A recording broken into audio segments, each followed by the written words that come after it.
Doutor Pedro, muito se fala aí que a mídia está sensacionalizando, né, a questão do coronavírus. Muita gente fala que são feitos leitos exclusivos, hospitais de campanha e muitos não tem ninguém, como saem alguns vídeos aí na internet.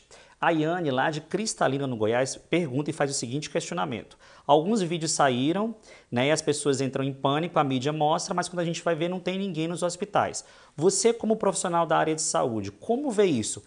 Tem alguma politicagem envolvida na pandemia?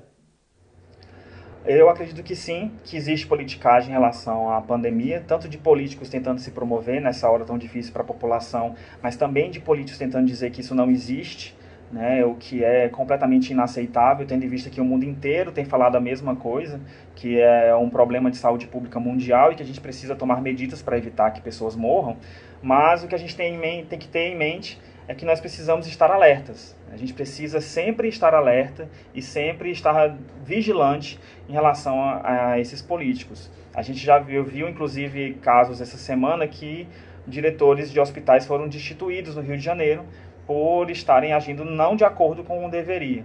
Então a população precisa estar sempre alerta sim, mas a população não pode ficar dando ouvidos a sensacionalismo.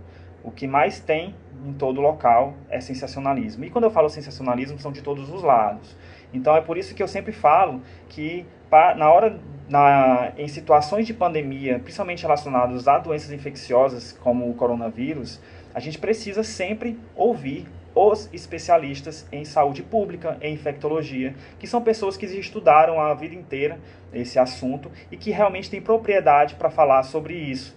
Então, é sempre bom, nessas horas, a gente se ater a informações verdadeiras. Ou seja, a gente vir e abraçar a ciência. Somente a ciência, nesse momento, é que tem as respostas para a gente passar por essa pandemia da melhor maneira possível. Não é político X ou Y que sabe o que fazer. Quem sabe são os cientistas, são os pesquisadores, são os médicos, farmacêuticos, enfermeiros, as pessoas que estudam isso para passam a vida toda estudando para lançar estratégias, vacinas, medicamentos, para que a população consiga se beneficiar das suas pesquisas, dos seus estudos. Então, se você tem dúvida em que político acreditar, em que frente ideológica acreditar, esqueça isso por um momento e se atenha à ciência, né? Procure um cientista mais próximo, um médico mais próximo, um profissional de saúde mais próximo, alguém que trabalha com pesquisa, que é a área fundamental para a gente hoje, sempre, né? Mas hoje em dia principalmente. Procure essas pessoas e tente saber delas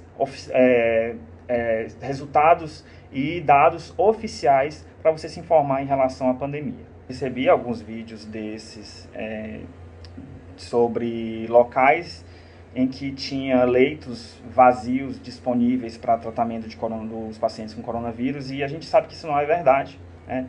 Em alguns estados, em algumas cidades foram feitos hospitais de campanha e o que aconteceu em alguns desses casos que foram compartilhados nesses vídeos é que foram lá fazer filmagem antes do hospital de campanha estar liberado para atendimento dos pacientes.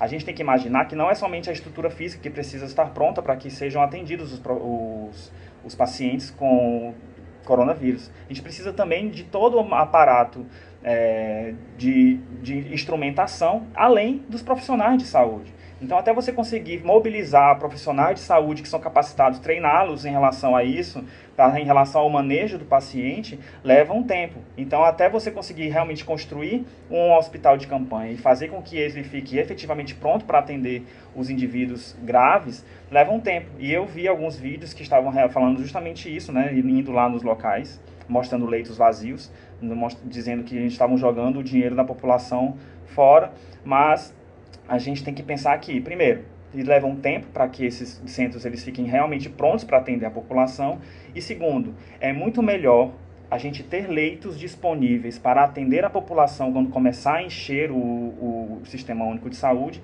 assim a gente não tem que escolher quem vai viver, quem vai morrer, do que a gente esperar acontecer o caos, a pior situação, para depois começar a agir. Então a gente precisa realmente, e isso é muito eficaz, isso é muito louvável, de que algumas cidades estejam se preparando para o pior para fazer com que a sua estrutura física, a sua estrutura profissional também fique pronta para atender esses indivíduos que precisarem de atendimento, nos casos mais graves, nessas unidades de terapia intensiva que estão sendo montadas nos hospitais. Eu fico muito preocupado em ver as pessoas reagindo ao número de mortes relacionado ao coronavírus, agindo de maneira impessoal, falando que tantas pessoas morrem de dengue, tantas pessoas morrem de outras condições, por que a gente tem que se preocupar agora com tanto de mortes que ocorrem por coronavírus? Vai morrer mesmo, né? Então, esse tipo de posicionamento é extremamente preocupante, mostra uma impessoalidade muito grande que a gente não deveria nunca ter em relação a outros indivíduos humanos. A gente tem que pensar sempre que toda vida humana importa, e quanto menos vida a gente perder, melhor. E é importante que a gente tenha em mente que a gente não gostaria que os indivíduos da nossa família falecessem. Então a gente não pode desejar que os indivíduos de famílias de outras pessoas faleçam. Então a gente sempre deve trabalhar de maneira a preparar o sistema de saúde, preparar tudo para atender toda a população sem deixar ninguém de fora, para que a gente tenha mesmo menos mortes relacionadas ao coronavírus.